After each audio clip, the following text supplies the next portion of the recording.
Bienvenidos a este nuevo conversatorio de nuestro grupo Política y Gerencia. La vez pasada, el último conversatorio fue la semana, sí, hace una semana aproximadamente con el rector de la Universidad Católica Andrés Bello, donde se hizo un análisis del contexto Venezuela, la cual realmente ha satisfecho a nuestra audiencia que nos sigue en nuestro canal YouTube y en las redes sociales, por lo interesante del tema.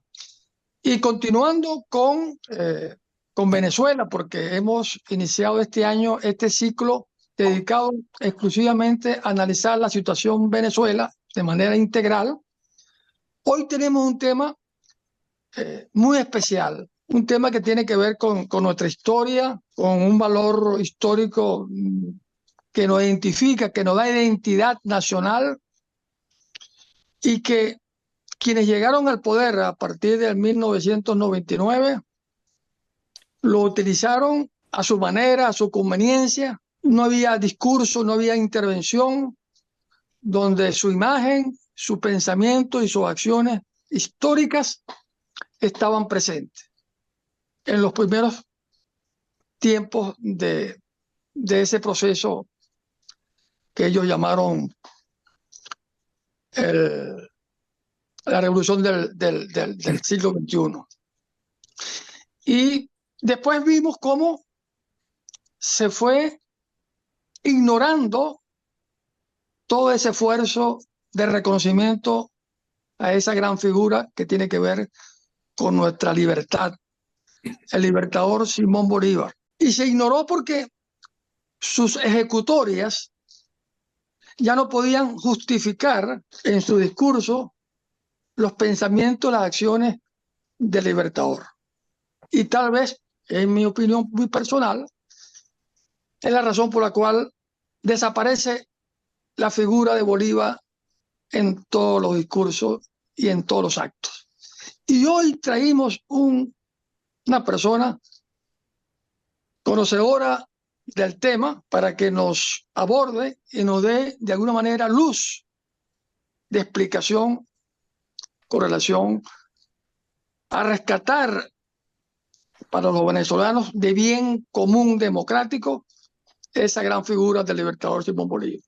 Y es el doctor Freddy Gutiérrez Trejo, abogado egresado de nuestra Universidad Central de Venezuela, con un magíster en Derecho Económico Internacional, un magíster en Derecho del Trabajo, profesor invitado de la Universidad Friedrich Wilhelm Bonn, Alemania, diputado del Congreso de la República Venezolana entre 1993 y 1998, fue miembro de la Asamblea Constituyente en 1999, comisionado de la Comisión Interamericana de Derechos Humanos con sede en Washington en el periodo 2003-2008, consultoría ante el Tribunal Supremo de Justicia, Corte Interamericana de Derechos Humanos, Corte Penal Internacional, y también profesor de la Academia Militar. Buenos días, doctor Freddy Gutiérrez Trejo, a este conversatorio. Adelante. Buenos días, amigos. Gracias, René. Gracias, Edwin. Y tengo tapado a Julián Salazar.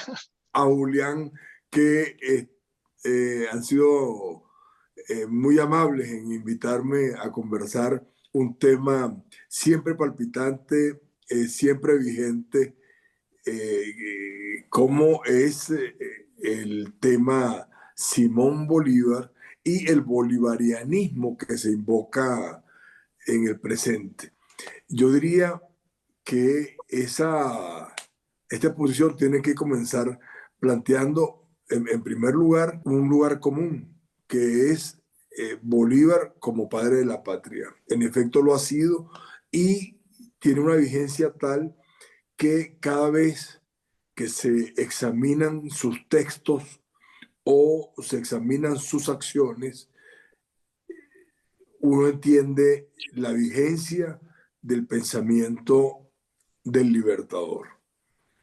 Y en ese sentido vale la pena hacer un cotejo de las motivaciones que tuvo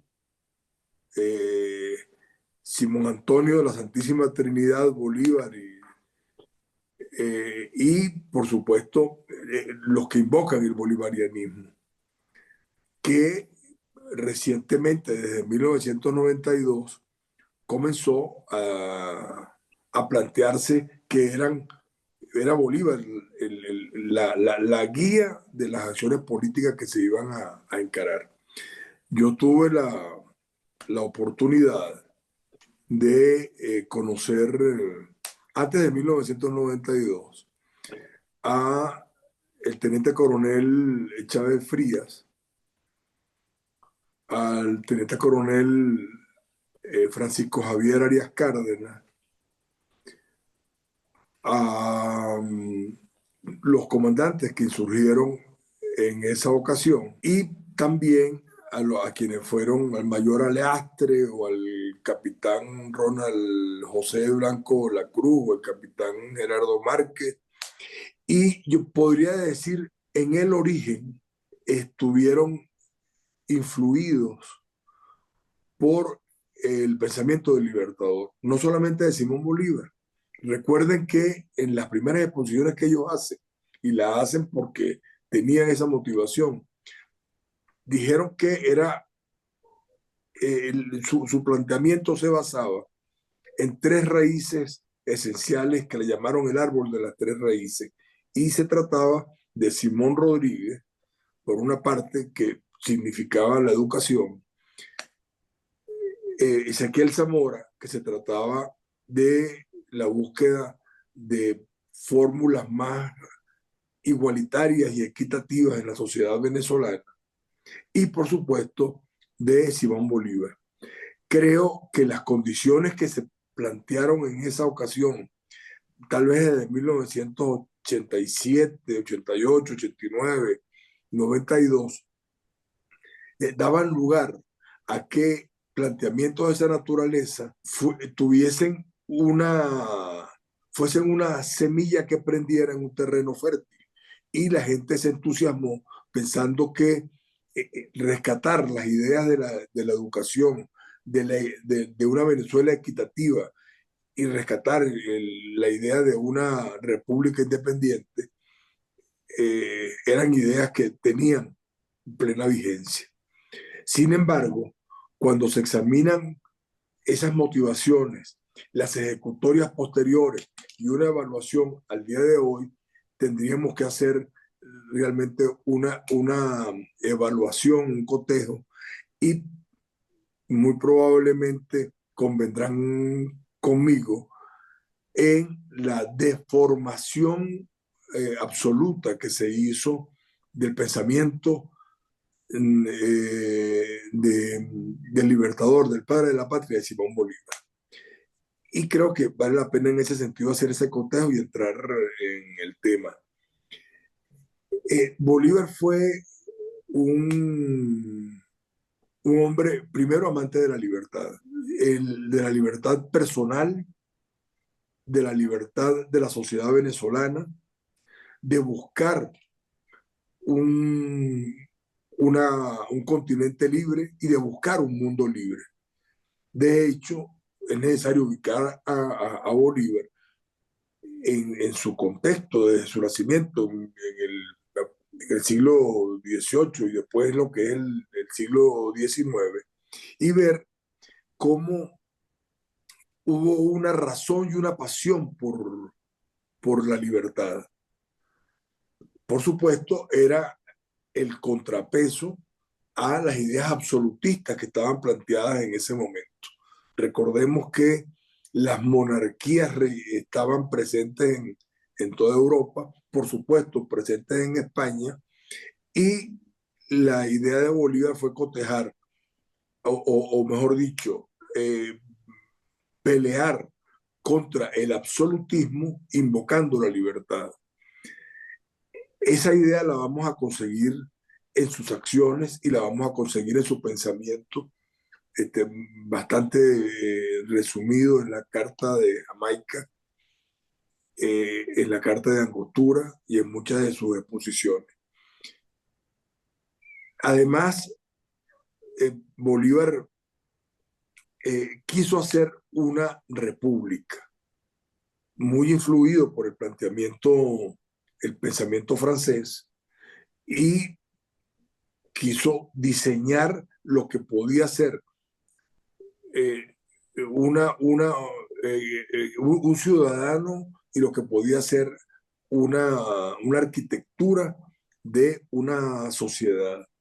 En el sentido del ser ciudadano, es bien importante ver que el planteamiento bolivariano nos lleva de la condición de súbditos, de ser súbditos del rey, a la condición de ser ciudadanos, de entender que nuestra condición significaba eh, tener una concepción del hombre y que el hombre había nacido esencialmente libre. Lo desarrolla muy claramente en la Carta de Jamaica y lo desarrolla muy claramente en el Congreso de Angostura y el planteamiento que él hace. Cuando digo que tiene una visión del hombre, vamos a dividirlo en ese sentido, una visión del hombre y una visión de la sociedad.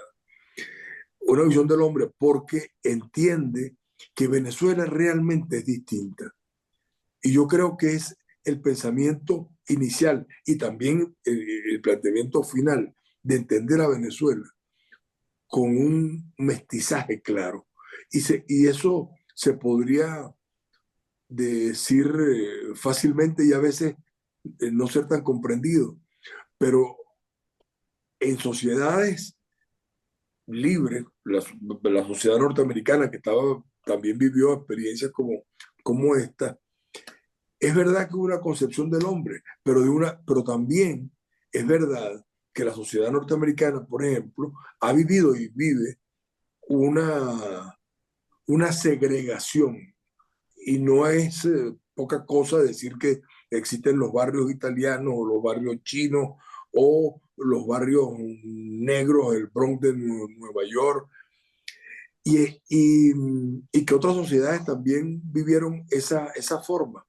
Bolívar, sin embargo, a contraposición de esto, dice Venezuela es realmente mestiza y exalta el mestizaje y le da valor a la condición indígena y a nuestros habitantes que primitivamente vivieron en estas tierras. Le da un valor al, a los esclavos que habían sido comprados y a la negritud que se forma y le da valor, no esconde la condición, nuestro origen de europeo sanguíneo. Y en ese sentido, Venezuela fue en ese momento que lo planteó Bolívar y es uno de los pocos países que valora el mestizaje. Ese mestizaje que no se valora en, para citar en México o en Estados Unidos o en Ecuador, ese mestizaje lo exalta Bolívar de modo claro y piensa Venezuela es una comarca, que fue una expresión que utilizó con frecuencia, un, una sociedad mestiza y la distingue de otras sociedades. Ese pensamiento de Bolívar en ese momento vale hoy. Yo diría que si nosotros cotejamos lo que es el venezolano hoy con un brasilero, con un cubano, con un chileno, con un guatemalteco o con alguien del Caribe, realmente Venezuela se distingue por ese mestizaje y exalta el mestizaje. Y eso eh, se mantiene vigente y a partir de esa visión del hombre, yo creo que importa construir república.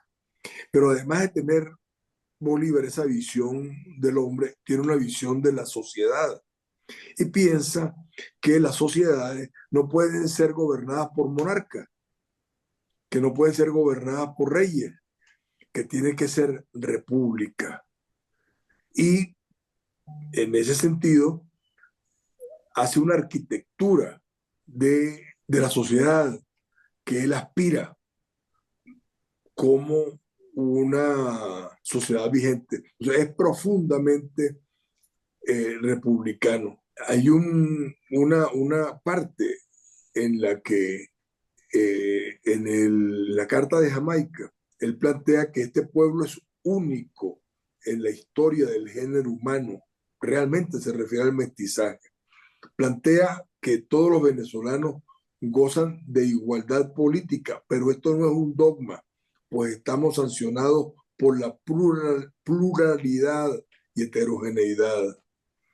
Y por supuesto, dice, es necesario aspirar a que los hombres que viven en esa sociedad sean hombres virtuosos, hombres patriotas, hombres ilustrados, que son los que constituyen realmente la república. Y de esa visión que tiene del hombre, por supuesto que entiende que debe haber una sociedad en la que prevalezca la libertad y que los hombres deben sufragar, votar, manifestar su voluntad en cuanto a quiénes van a ser sus gobernantes. Y le da las características necesarias a ese gobernante. Dice que es importante que esos representantes del pueblo estén distinguidos por la sabiduría, la rectitud y la prudencia. Si nosotros nos preguntamos hoy, ¿ese pensamiento de Bolívar tiene vigencia? Yo creo que convendríamos los venezolanos que caminamos por estas tierras en el presente, que diríamos que sí, y que la sabiduría es uno de los elementos que le hacen falta a los representantes. Si nosotros examinamos lo que es en Venezuela en este año 2024, la representación del Ejecutivo, la representación en el Parlamento, lo que fue una Asamblea Nacional Constituyente convocada de modo arbitrario como se convocó, o vemos lo que es el Poder Judicial, que Bolívar lo llamaba el Poder Judiciario, vemos que la sabiduría brilla por su ausencia. No son los representantes los hombres sabios. Si yo le preguntara a cualquiera de los que nos está escuchando, que son informados en la vida política, que me nombre 10 de los cientos de representantes que hay hoy en el Congreso, seguramente no podrían nombrar ninguno, o tal vez no nombrarían 3 representantes del Parlamento. Si yo preguntara, la Asamblea Constituyente que convocó el presidente Maduro fue compuesta por hombres distinguidos por su sabiduría. Cada uno tendría que darse su propia respuesta.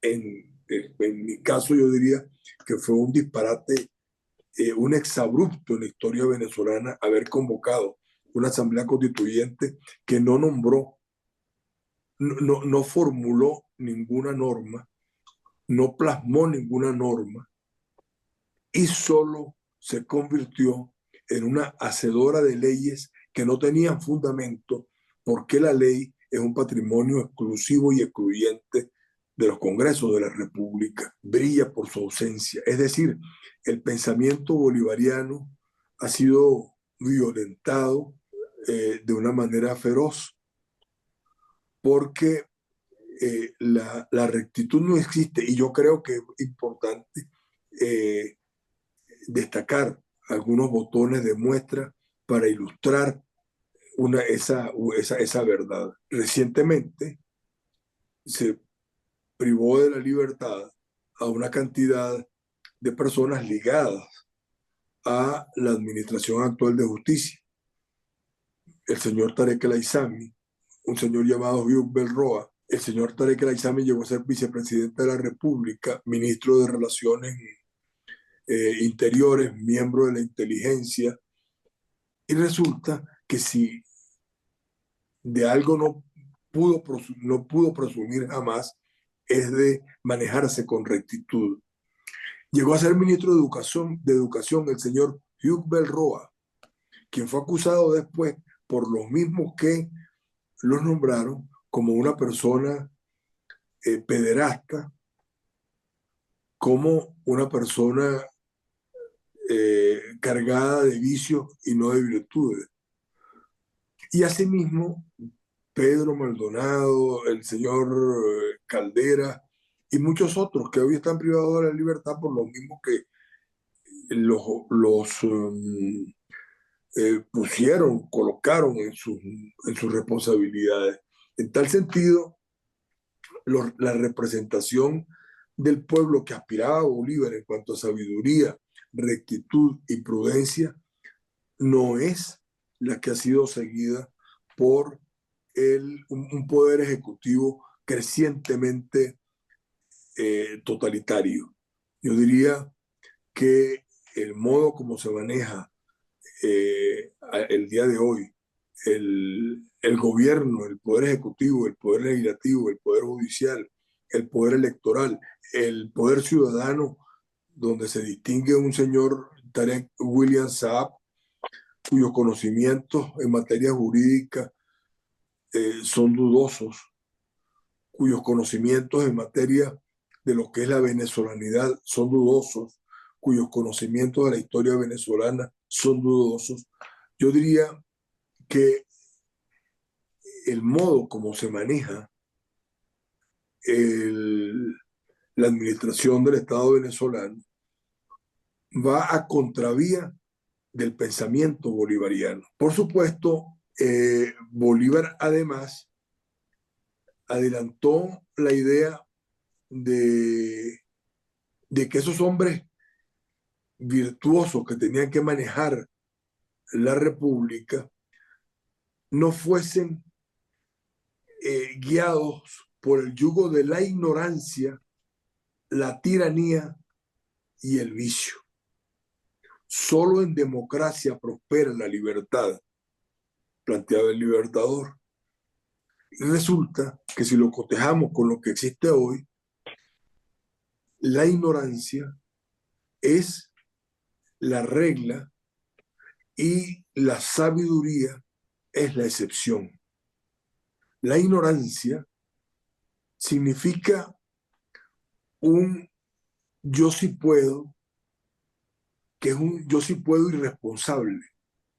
Yo me preguntaría incluso, le preguntaría al señor presidente Maduro, a quien conozco también de vista, trato y comunicación, ¿se ha examinado él en cuanto a sus conocimientos? ¿Se ha evaluado? ¿Ha aplicado la máxima socrática del conócete a ti mismo? Yo diría no. Si se lo pregunto a su distinguida esposa, ¿se ha examinado ella en cuanto al manejo sabio de su responsabilidad? Ha tenido, de hecho, responsabilidades en la Procuraduría General de la República, en la presidencia del Parlamento, y nunca antes se había visto tanto nepotismo como el que se ha producido con la señora esposa del señor presidente de la República. No es que antes no hubiese nepotismo, donde el nepotismo definitivamente es la gobernanza por la familia de una república, de un Estado. Bueno, la distinguida esposa del señor presidente ha colocado en altas posiciones de gobierno, desde la administración petrolera, la administración de justicia, las cortes, a personas que le son subordinadas por relaciones familiares consanguíneas y por relaciones, por afinidad.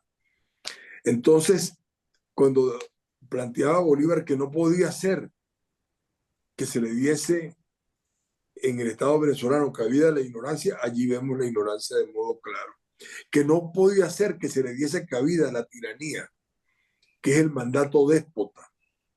Y es que acaso la tiranía, el despotismo, no prevalece en la Venezuela del 2024.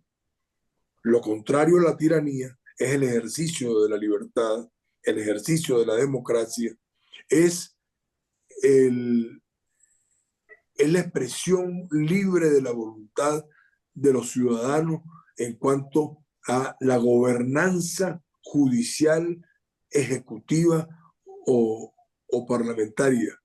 Y sin embargo, el, esta experiencia que se llamó bolivariana sencillamente revela que no es que vamos encaminados a una situación de tiranía, sino que la tiranía existe, habida cuenta que se ha conculcado, se ha acechado de modo continuo el alma de los venezolanos y sus expresiones más importantes de la libertad. Y por supuesto, nos decía, no se le puede dar cabida al vicio, porque es necesario darle cabida a las virtudes. Y cuando vemos que en la Venezuela de ese momento que Bolívar aspiraba y que aspiramos aún hoy, seguimos aspirando que en Venezuela, en los altos gobiernos, prevalezcan las virtudes. La virtud está ligada también a la sabiduría, al conocimiento, a la conducta recta, a la conducta íntegra, a la dignidad. Y es que acaso eso es lo que prevalece cuando hay una cantidad billonaria del erario público que no se consigue por ninguna parte. E incluso yo creo que en este momento podemos examinar, evaluar lo poco de información que se nos da y ver que es trágica la situación venezolana, pero que aún más trágica será el examen de las cuentas de la República. No sabemos en Venezuela, ningún ciudadano venezolano sabe en Venezuela cuál es la deuda que la República tiene con otras repúblicas, con otras sociedades. Yo me he preguntado, ¿cuánto será la deuda con la República de China? ¿Cuánto será la deuda con la República de Irán? ¿Cuánto será la deuda con la República Rusa? Y son preguntas que me hago por lo siguiente. Hay gente que cree que se trata de dinero que Venezuela ha recibido sin ninguna garantía. Y la experiencia de todos nos dice que cuando un país realiza préstamos a otro país, pide, exige garantías para que el préstamo que ha realizado sea regresado. Y ocurre que nosotros no tenemos la menor idea de cuál es la garantía que ha dado Venezuela a la República de China o a la República de Rusia o a Irán o a quien fuera, tal vez a Argentina, tal vez a Chile, tal vez a Colombia, pero en todo caso los préstamos en el orden internacional se producen con garantía. Y es importante subrayarlo porque es que nosotros también vivimos para vivir la independencia como la vivió Bolívar. Bolívar recibió dinero de países de Europa que eran contrarios a España. Y esa deuda nosotros la estuvimos pagando hasta el siglo XX.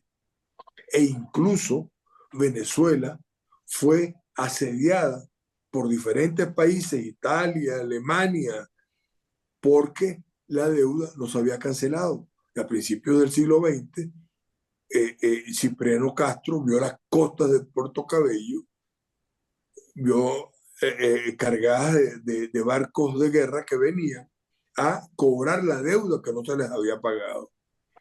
Al día de hoy yo me pregunto, ¿realmente sabemos nosotros el monto de la deuda?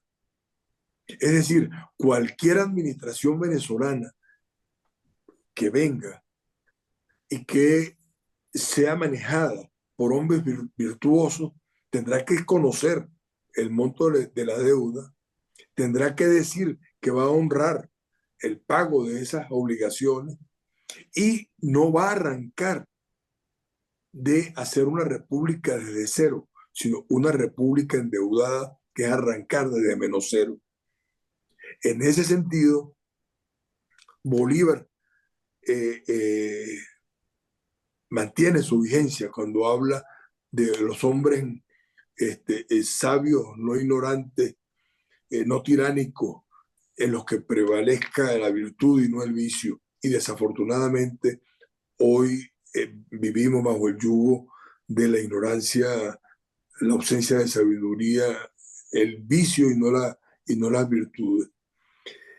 En ese sentido, Bolívar también aspiró a, a que hubiese una sociedad y que esa sociedad no fuese manejada de modo monárquico. Recuerden que en el pensamiento, en el planteamiento de los libertadores del continente, se manejaron muchas ideas. San Martín, por ejemplo, era partidario de la existencia de una monarquía. Lo que no desmerece a San Martín y su enorme epopeya en el sur, e incluso yo la disminuiría solamente respecto de Bolívar y el paso de los Andes, que es solamente comparable y supera a Bolívar a nivel, porque Bolívar además fue un guerrero extraordinario. Pero Bolívar aspiró siempre entonces la república, muy influido por las ideas francesas, por las ideas de la independencia también de los Estados Unidos, y aspiró que hubiese instituciones, exaltaba muchísimo el poder legislativo y la necesidad de los representantes. Señaló la conveniencia de tener dos cámaras, cosa que prevaleció en Venezuela por mucho tiempo. La Cámara de los Representantes, que tenían que ser electos, y sí señaló, porque hay que resaltar a Bolívar y también hacer los juicios críticos que corresponden en este momento. Hablaba de esa Cámara de Representantes electa mediante el sufragio universal directo y secreto, o que podía ser también electa en segundo grado, y habló también de un Senado que a juicio de él tenía que ser hereditario, cosa que a mí ni me parecía cuando de adolescente estudiaba Bolívar, ni me parece aún hoy. Y llegó a desempolvar ese planteamiento cuando hizo la constitución de Bolivia. En ambos casos, Venezuela avanzó. Hubo dos cámaras, la Cámara de Representantes, ser diputado de la República, y la Cámara del Senado. Y esa Cámara no fue hereditaria, sino que también fue electa, y fue electa por los ciudadanos que eran oriundos de las provincias que conformaron Venezuela. Y tuvo un sentido la ley, porque se pronunciaba la ley en la Cámara de Representantes o Cámara de Diputados, se revisaba por el Senado y llegamos a tener eh, leyes. El Bolívar se las imaginaba como las leyes civiles y las leyes criminales. Es decir, el Código Civil y el Código Penal, pero además se manejó la regulación de la función pública. En ese sentido, también Bolívar planteó un poder ejecutivo con un presidente nombrado por el pueblo o su representante. Insisto, allí Bolívar se imaginó las dos alternativas en el sufragio universal directo y secreto, que es el que se sostiene en los debates de 1947 en nuestro Congreso, se sostuvo en la Constitución de 1961 y se mantiene en la Constitución de 1999. O el que se eligiese el Congreso y el Congreso a su vez eligiese al presidente. En ese sentido, leer el Congreso de Angostura es extraordinario, porque él se pasea por el mundo entero y las diferentes experiencias que conoció y que vivió. Y en tal sentido, podríamos decir que la administración del Estado venezolano el día de hoy está justamente guiado por la nulidad.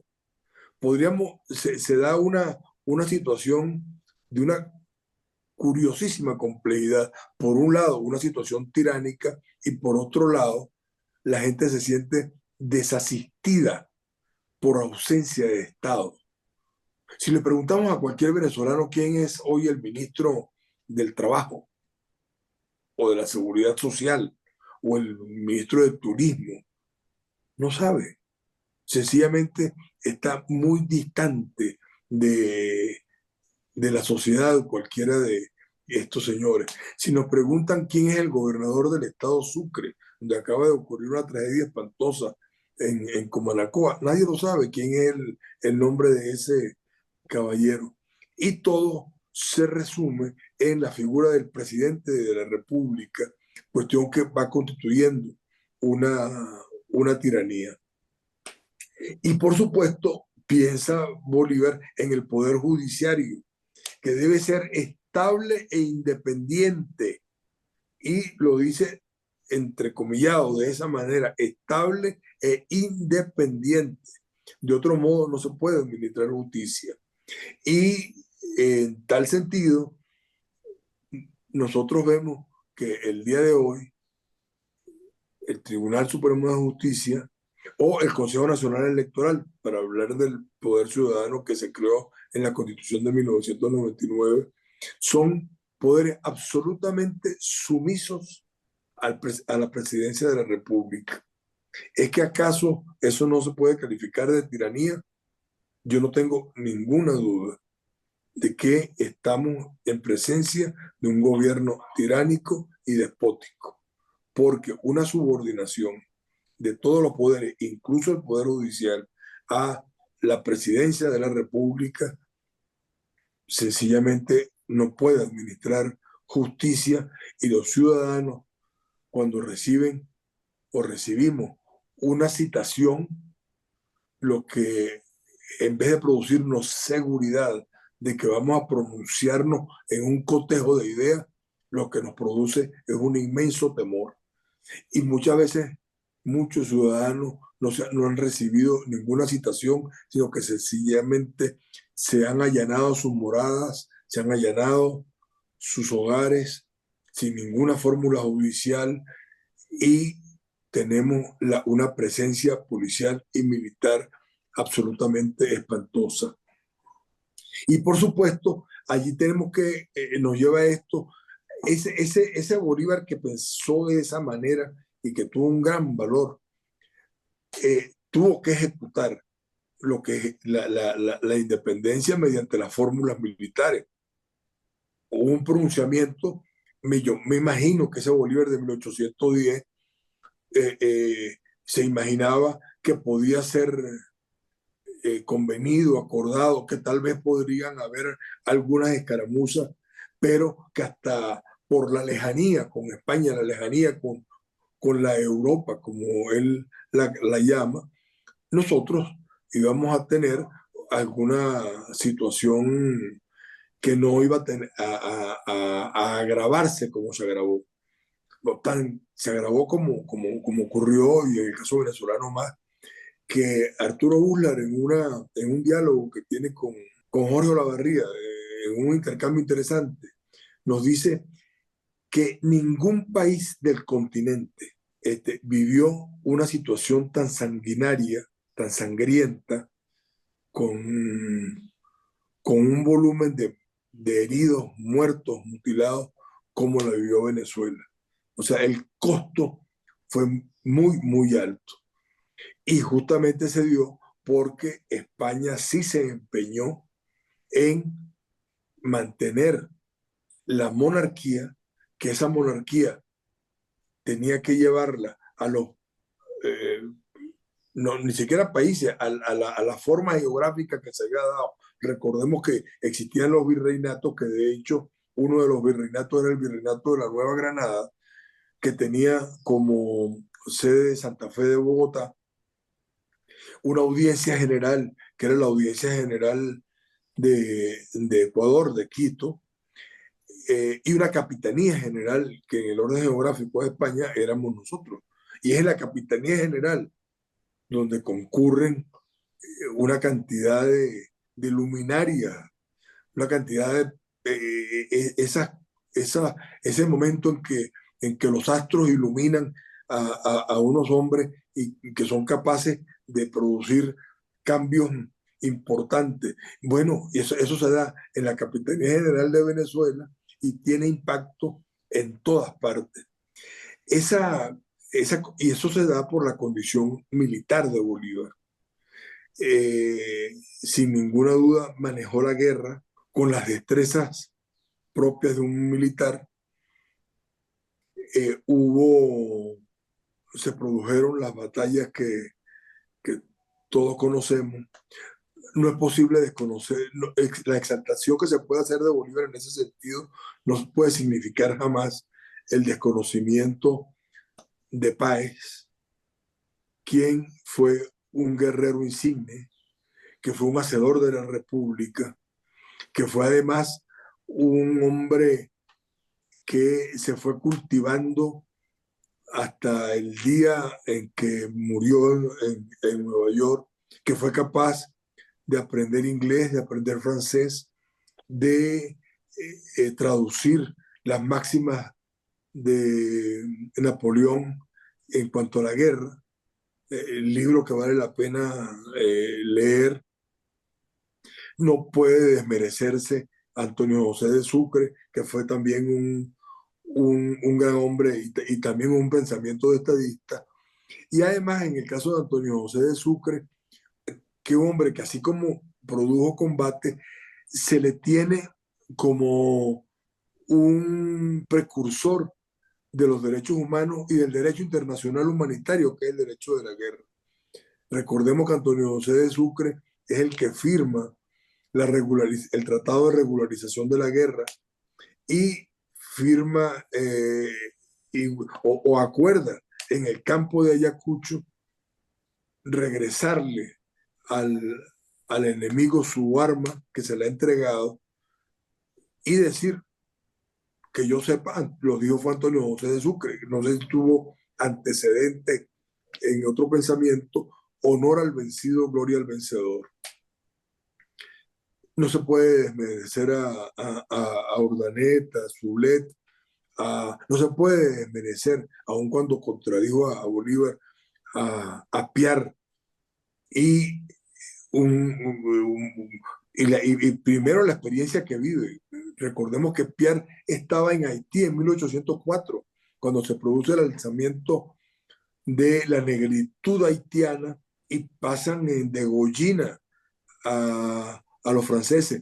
Es el primero y más severo combate que reciben las tropas de Napoleón y se da en Haití. Es más, yo digo a veces que todavía Haití, desafortunadamente, vive bajo la maldición del ejército de Napoleón. Ahora bien, en cuanto a la guerra, fue un militar extraordinario. Yo diría que además, en cuanto a los acuerdos, el encuentro de él con Murillo en Santana es, es un momento importante.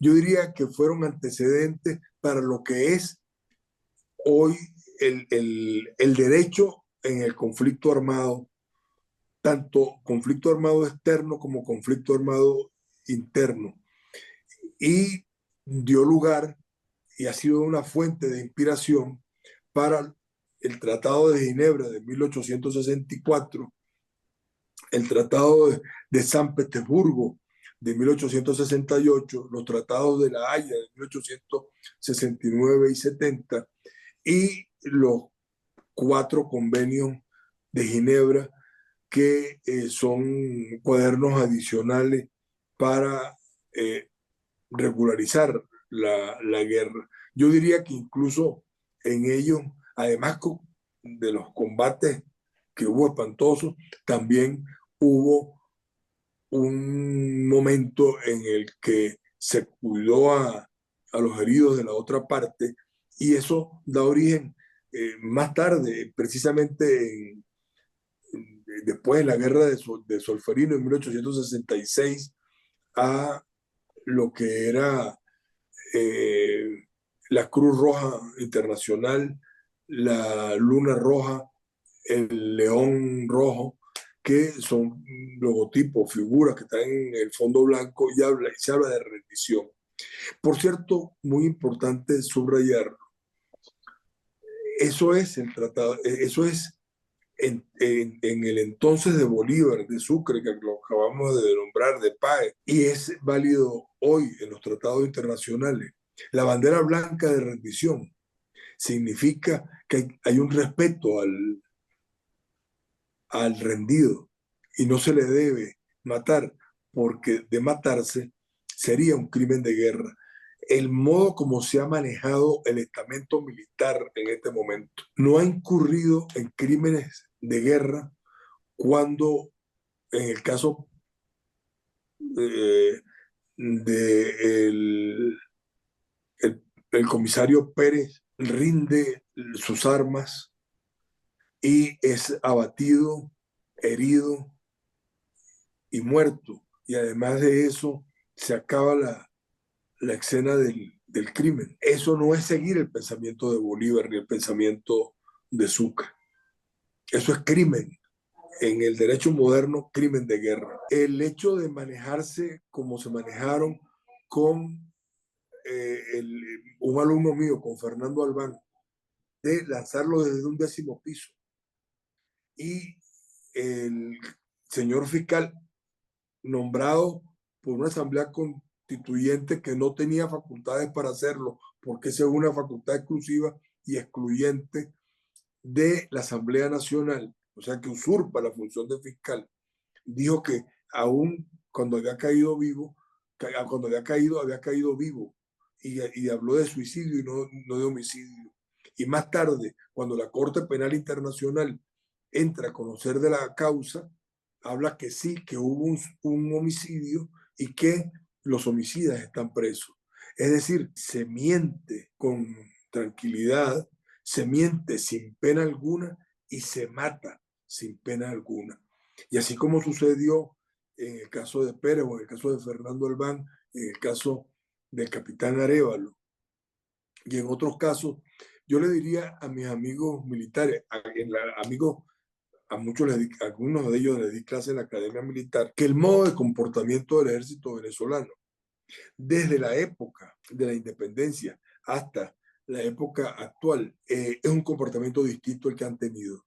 No se trata de girar las armas contra la sociedad que le ha dado las armas para su custodia, que está perfectamente establecido en la Constitución de 1999, como lo estuvo en la Constitución del 61, como lo estuvo en los debates de la Constituyente de 1947, que las armas jamás se utilizarán contra la sociedad. Y no es posible que hoy los componentes diferentes de la fuerza, la Guardia Nacional, el Ejército, la Fuerza Aérea y la Armada o la Marina, hayan girado las armas contra el pueblo. A la sociedad, en el pensamiento de Simón Bolívar, se le respeta. Y es clarísimo el planteamiento del Libertador en el Congreso de Angostura y en su discurso. Lo dice claro y lo digo al pie de la letra. Dichoso el ciudadano que bajo el escudo de las armas de su mando ha convocado la soberanía nacional para que ejerza su voluntad absoluta. Es decir, es el pueblo y solo el pueblo el que elige sus representantes. Es el pueblo y solo el pueblo, cada uno como ciudadano, el que sufraga libremente, universalmente, directa y secretamente a favor de quién lo va a gobernar. Entonces, esa sociedad que hoy, a unos cuantos días de una elección, vive en la incertidumbre de no saber qué puede suceder, no es la sociedad que aspiró Bolívar. Yo invito en tal sentido a volver la vista sobre los textos del Libertador, a volver la vista a las acciones del Libertador y de los hombres que lo acompañaron para entender que ese Bolívar es un Bolívar que creía en la sociedad, aspiraba una sociedad de hombres virtuosos, aspiraba que si no una sociedad perfecta, pero sí perfectible, que lenta y progresivamente, paulatinamente, llegase a tener grandes virtudes. Yo diría que esa Venezuela que aspiró, la aspiró porque además tenía un conocimiento enorme de lo que estaba ocurriendo en el mundo. Bolívar cita en la Carta de Jamaica lo que ocurre en China, qué ocurre con Gengis Khan.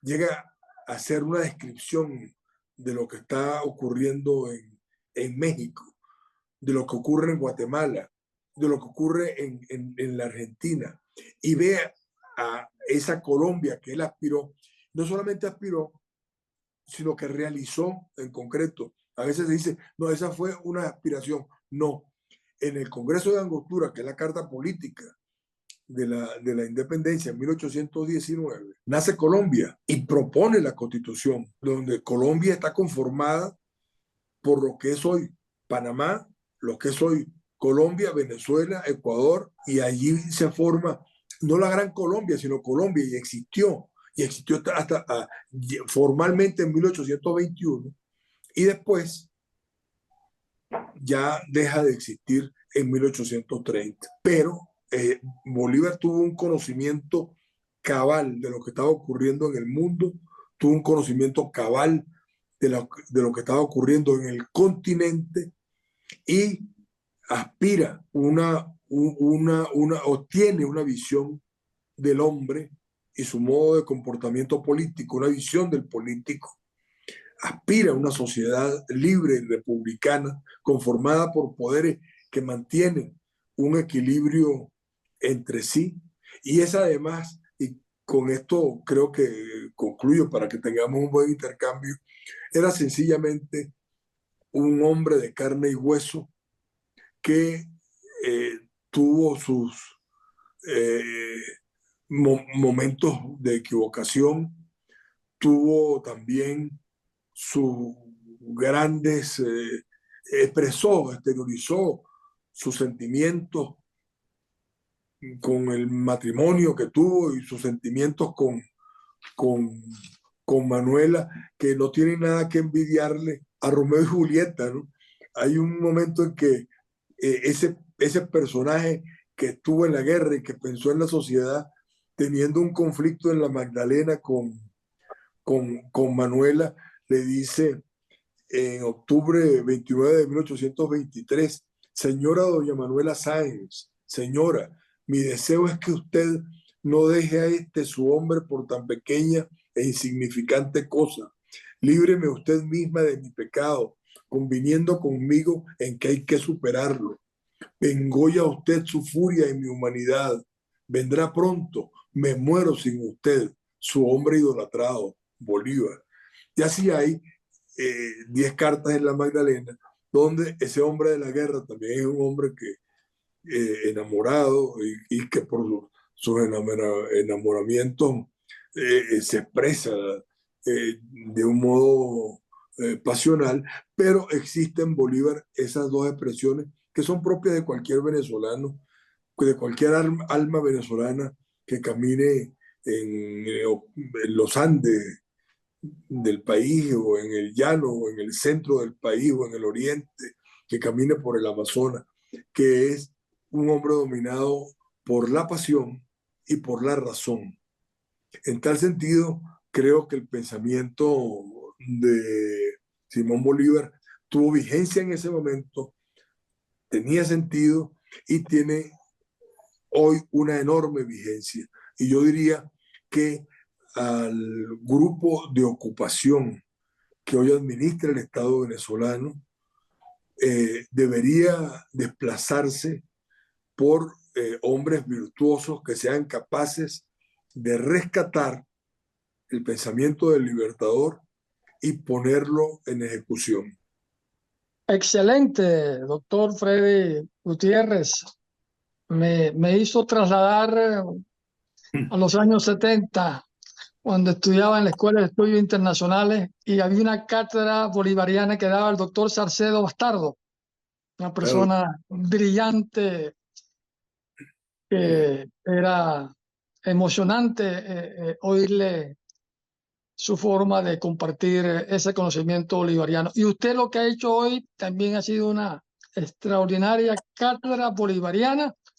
No tengo nada que preguntar, lo que sí le pudiera agregar es que la política venezolana, como autocrítica, requiere de este insumo, del verdadero bolivarianismo auténtico, porque es la forma de identificarnos con los valores esenciales para que pueda haber una república funcionando y traducirse la gobernabilidad a través de la rectitud, de la eficiencia, de la transparencia, y donde los hombres virtuosos, los más capaces, han de ser los que administren y dirijan los destinos de este país. Gracias por su intervención, doctor Gutiérrez. gracias a ustedes. René, Ajá, Edwin. sí. Bueno, realmente muy aleccionadora la exposición del doctor Freddy Gutiérrez, de mi amigo Freddy.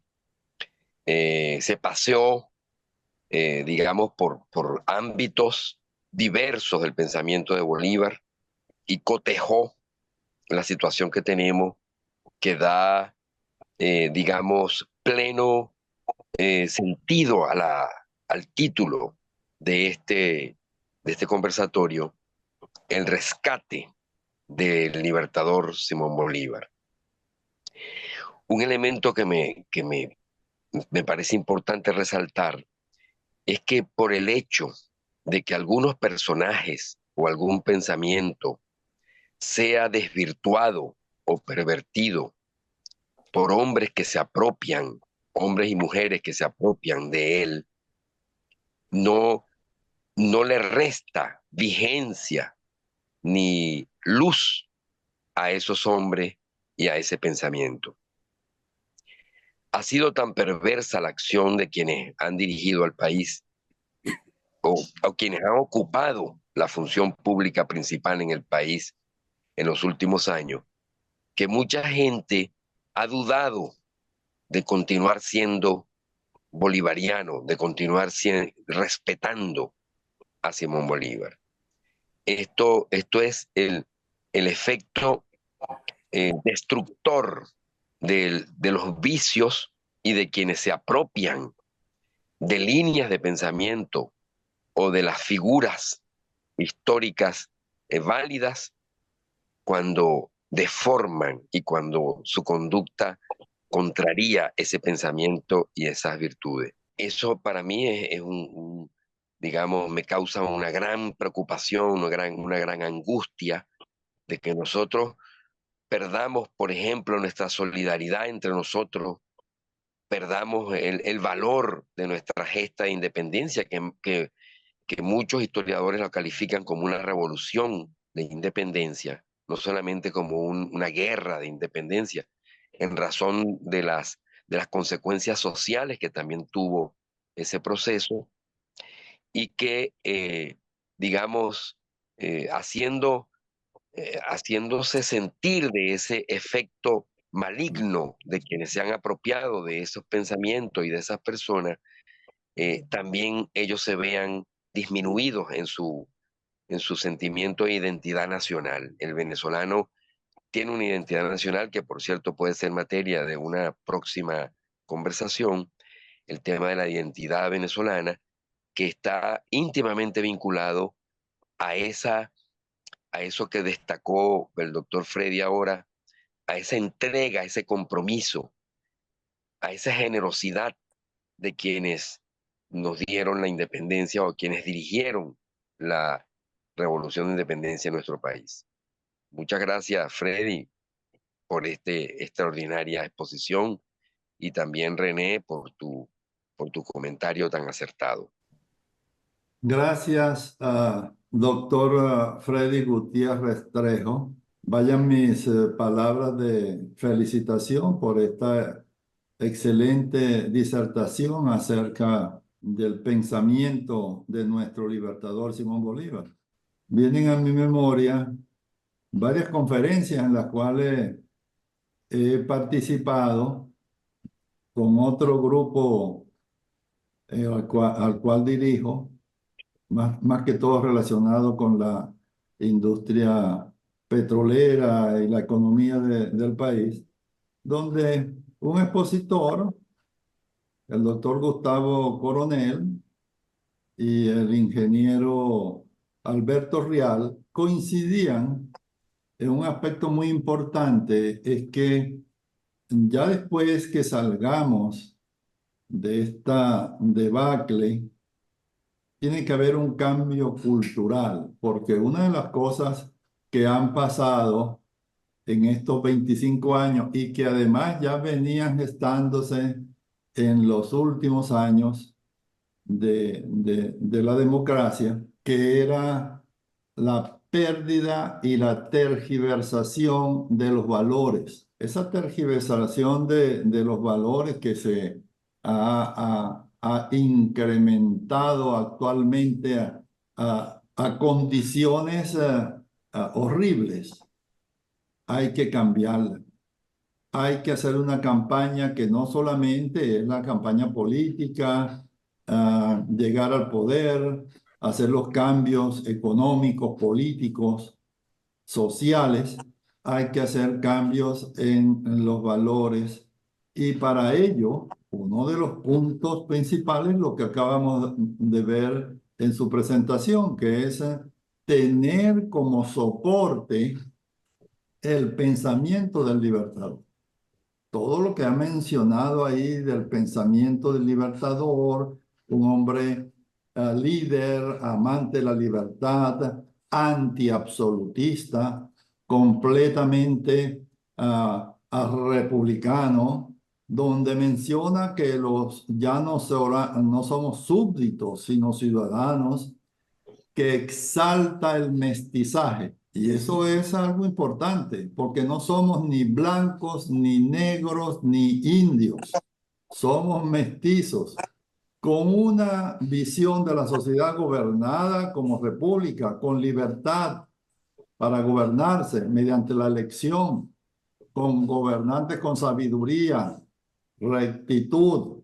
Ahí está el pensamiento bolivariano que ya nos hemos dado cuenta que ha sido un pensamiento mancillado y pasado por el suelo.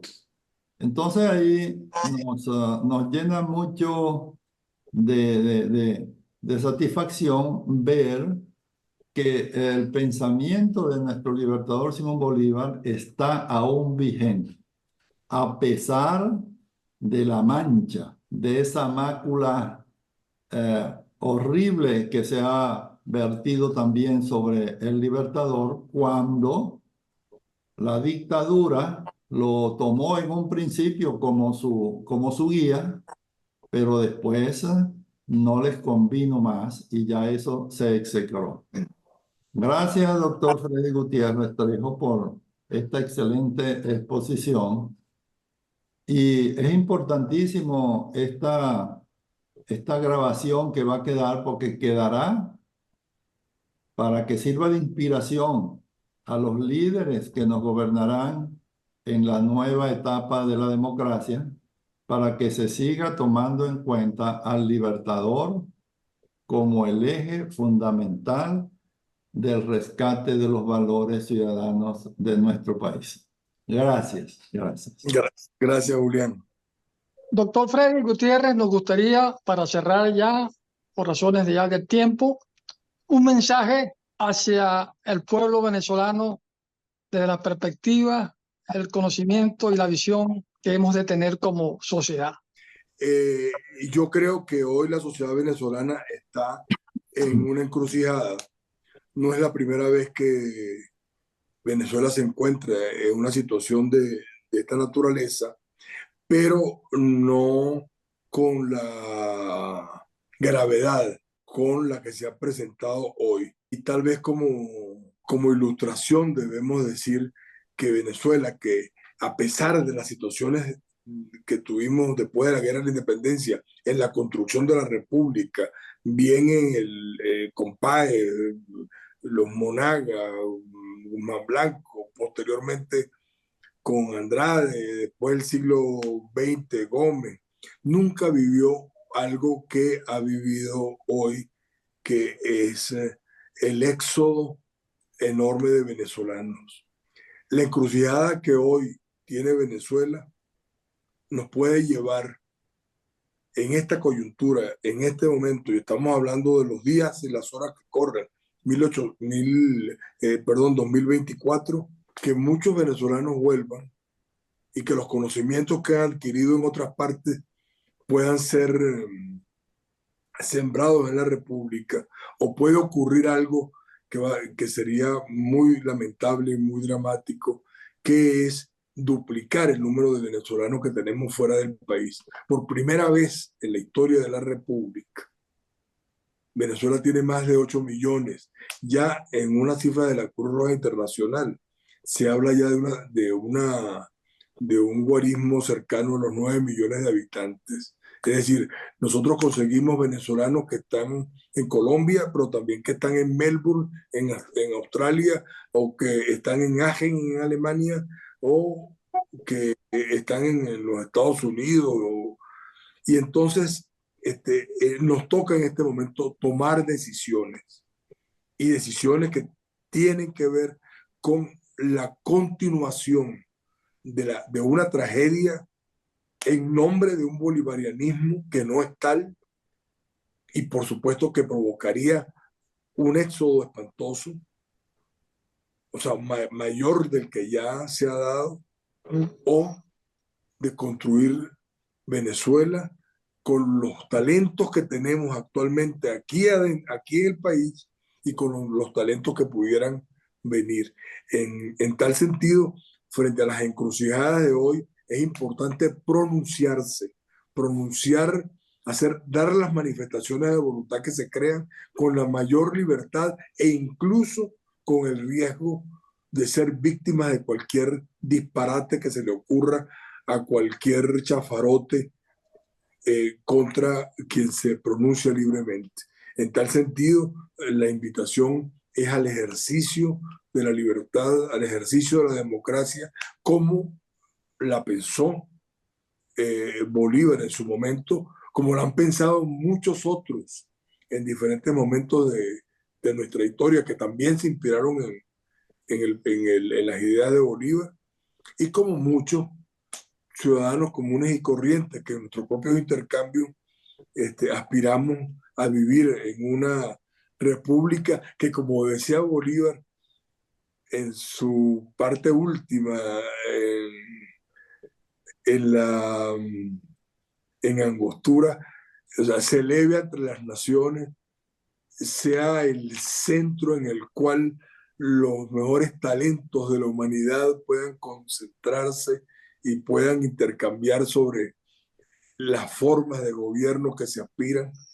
Y esa Venezuela yo creo que es posible, creo que es necesaria, y que, fundados en el pensamiento bolivariano, así como en otros otros hombres que han vivido en nuestra tierra y nacido en nuestra tierra, han sostenido como consignan, aspirando esa Venezuela que siempre ha sido nuestra madre, realmente yo diría, ha sido nuestra tierra y nuestra sangre, las dos cosas. Gracias. Gracias, doctor Gutiérrez. Gracias a ustedes, ¿eh? Gracias, Freddy. Muy complacido. Gracias, Freddy, gracias. Ya vamos a cortar la grabación. Bueno, o déjala y no vaya a